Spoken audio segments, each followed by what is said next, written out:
Let's get into it. Sold Not For Sale podcast. We got Dave Smith, Joe Rogan, and Dave Smith is talking about what was going on in Israel before October 7th.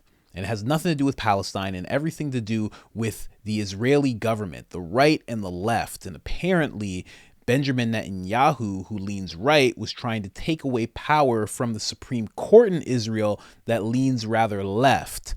So that was going on months before, and apparently Benjamin Netanyahu was getting protested by the thousands. Thousands of people were coming out to protest him. They did not like what he was doing, and I'm going to be playing a clip for you after the Dave Smith clip, just a news story, just talking about everything that was happening, just so you can get a glimpse into how things were before these attacks. And then I'm going to be reading a quick little blurb from an Israeli protester and what they actually had to say about this whole thing. I think you'll find it very interesting. Let's get into that Dave Smith clip right now. Before I forget this, sure. I wanted to bring this up earlier. You were telling me last night, you were explaining to me when Netanyahu was being protested.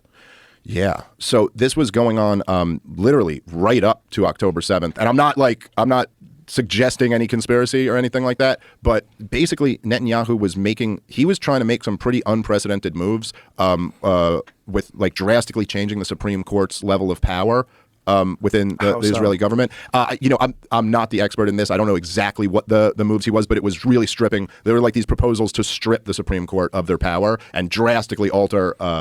Yes. And there were protests in the hundreds of thousands. So it says hundreds of thousands march in Israel against Netanyahu's judicial overhaul. Yeah. And so you see this giant group of people waving Israeli flags, walking down the highway.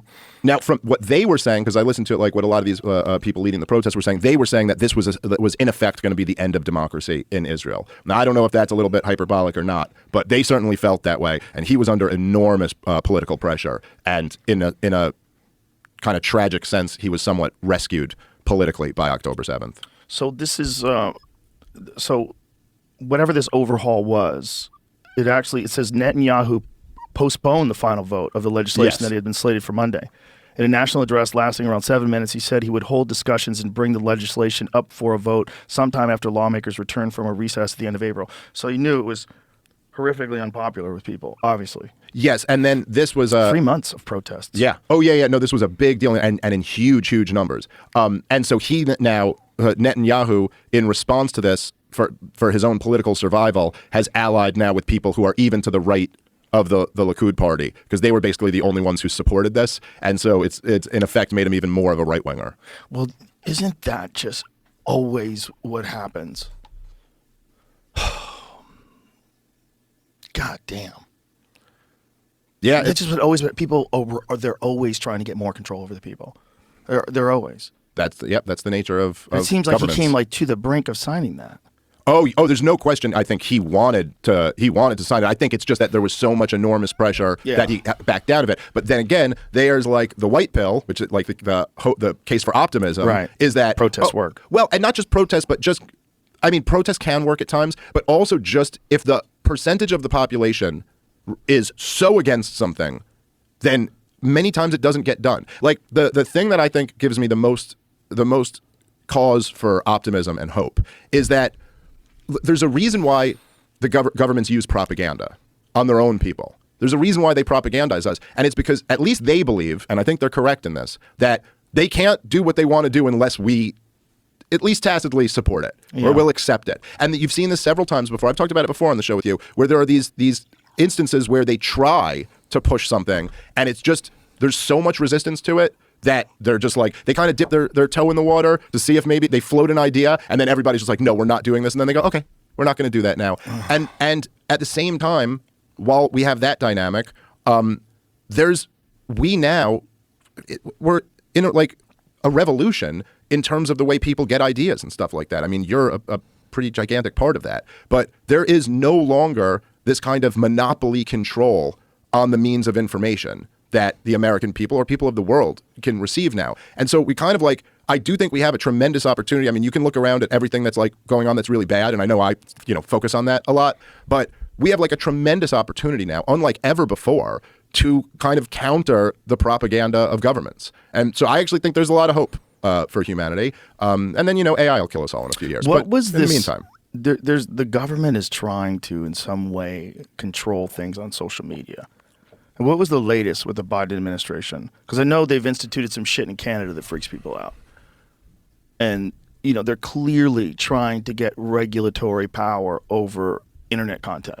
Yeah, well, they're because it's against their narrative too often. Yeah, well, they're pretty furious with your boy Elon for buying an X. He did.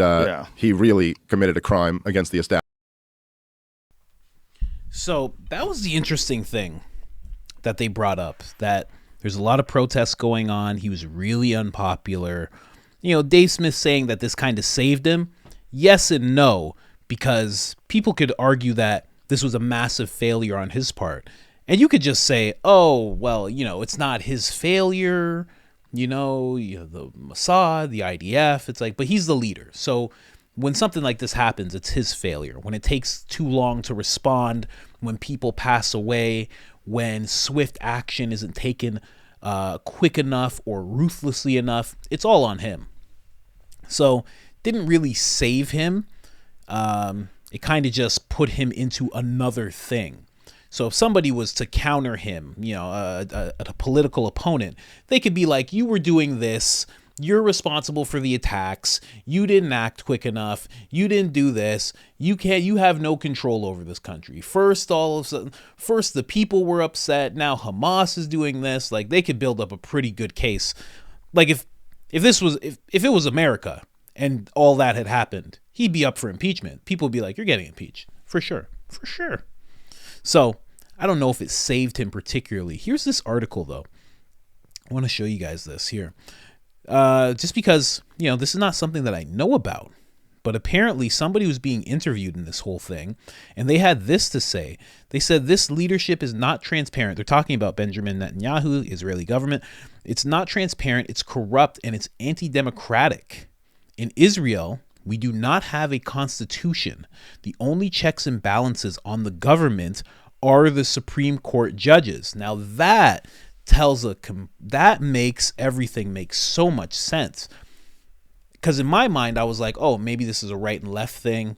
Maybe these Supreme Court judges are too woke. The same way people think the Supreme Court judges of the United States. I mean, like, people worldwide think that all of these court judges are too right-leaning. They're too Republican. And it's like, okay, sure. So I'm thinking maybe it's the same thing. But if this is their means of a constitution, what Joe said about, or what Dave said about this being the end of democracy, if he signs this, actually makes a lot of sense. So very interesting to see that. That's an Israeli person who was interviewed in New York, because apparently when Benjamin Netanyahu came to New York, or came to the Bay Area, he was protested. And you could see here, this is hundreds of people in the crowd. Hundreds of people came out who are Jewish, who are Israeli, who have Jewish blood, to protest this guy. So that's not looking good. Because when I first heard about this whole thing of the right and left, because Charlie Kirk did comment on this, he did say that he had some friends in the IDF that were pretty high up, and he said this supposedly, allegedly, this is the conversation he had. This IDF soldier told him that the same issue that you have with the left in your country, we have in Israel. So right away I was like, oh, okay.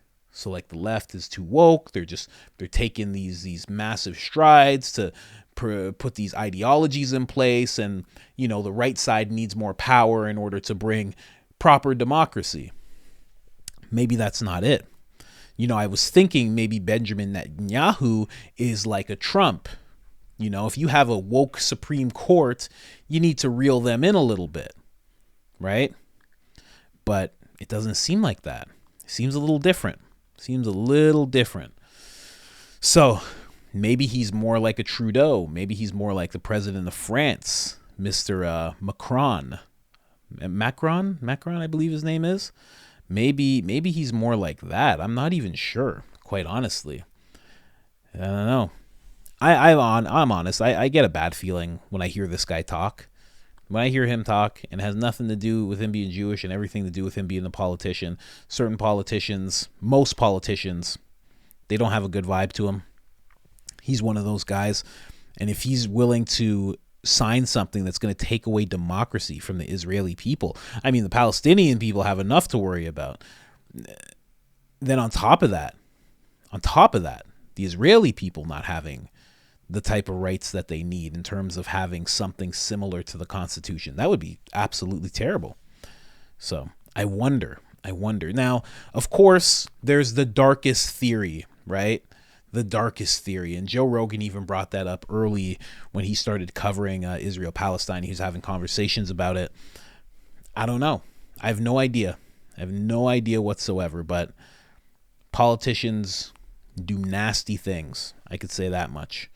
Definitely say that much. Let me play this for you. Just a little window into the past for you of how things actually were. Let's play this really quick. Breaking news out of Jerusalem at this hour, a final vote on that controversial bill, part of the judicial system overhaul. CNN's Hadass Gold is live for us now with the very latest. So Hadass, the vote, we were talking about the vote moving up a little more quickly than anticipated. Yeah, the vote has actually now passed 64-0. This vote that will take away the Supreme Court's ability to stop government actions, declaring them unreasonable. It has passed. The reason it was 64-0 is because all the members of the opposition left the floor in protest to this vote. We are just outside the Supreme Court. Organizers here have set up big screens so that protesters can see what's happening on the Parliament, and you can hear that they are getting very loud, and they are actually all starting to walk down towards the Parliament building. They don't seem to be indicating that they're going to be leaving anytime soon, despite the fact that this passed. It appears that all attempts at last-minute negotiations failed. We know that there was lots of back and forth with the coalition and opposition to try to negotiate potentially a delay.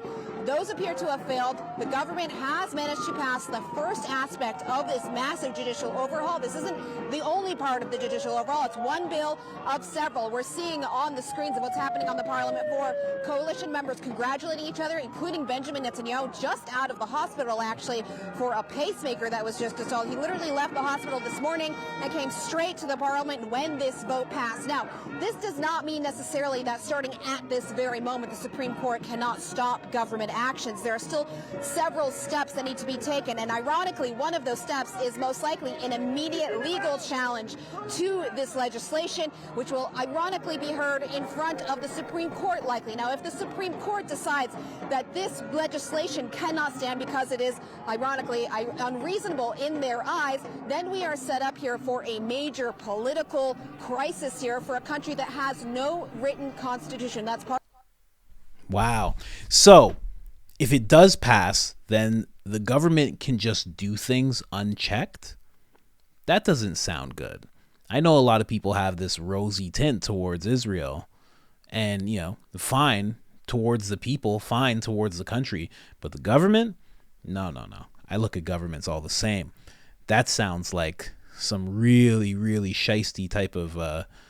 it's almost like, and it's funny that I brought him up before, it's very similar to what the president of France was doing. He was using something that I believe was called Chapter 41, maybe 41.3, something like that, where he didn't have to present things to Congress. He could just kind of push things forward and do whatever he wanted. It almost seems like Benjamin Netanyahu is trying to set the stage for him to be able to do that. That's terrible, Absolutely terrible. Sympathy for the Israeli people and what's happened to them thus far with the attacks and everything, but no sympathy towards the government. That's for sure. That doesn't sound legit at all. That sounds terrible. So that is what was happening. Dave Smith suggested that the attacks, ironically saved Benjamin Netanyahu, and I would disagree. I don't think it saved him, especially if he's doing something like this, and especially if the Israeli people were standing up against it. Now, here's the only thing with what that person just said, that journalist. She said that it was 60-0 because the other side that was supposed to vote against this walked out in protest. Here's the thing. Two-party governments. You know what I mean? Everybody knows they hang out at the same places. They take the same underground tunnels from Parliament to the White House, to this and that. You know what I mean? to the places they need to be. Hang out in the same. They're the same people. One side's voting for something that's against democracy and could be the end of democracy for a country. The other side walks out in protest, and it gets passed because they walked out. What? Whose side are you on at that point? You know what I mean? Like, what are you going to do? You're going to turn around and say, well, we didn't vote. None of us voted and it passed because we were protesting with all of you. I don't know. If I was the Israeli people, I would be pretty upset about that. I'd be like, you chose the wrong time to go into protest with us. Thank you very much. Go back in there and vote against it. I don't know. And I only bring that up because, you know, two parties, sometimes people suggest that that's the illusion of freedom, and you know, seems very odd. It's almost like they were working together. Like, what are you doing here? I don't know. But let me know what you think about all that. That happening for months and months and months, and then October 7th happens, and now there's a whole other problem to fix. I don't know. It seems I don't know. I'm on YouTube. I don't know. I'm bringing you the information. That's all I'm saying. Very interesting stuff, man. Let me know in the comments what you think about all this. What do you think about Benjamin Netanyahu? If you're Jewish out there, what do you think of Benjamin Netanyahu? Is he a good leader? Is what he was about to do good for Israel? Let me know if you're a Jewish person, Israeli person. I know I don't have too many Israeli people watching the show, but if you are Israeli and you're dealing with this whole thing, you've been up to date on all this, is he a good leader? Is what he was doing going to help Israel, or was it going to hurt it? Because the thing is, with America, right, you hear Trump and he's talking about building a wall, and the media made it seem like that was the worst thing ever, and that it was racist, and that you shouldn't do this.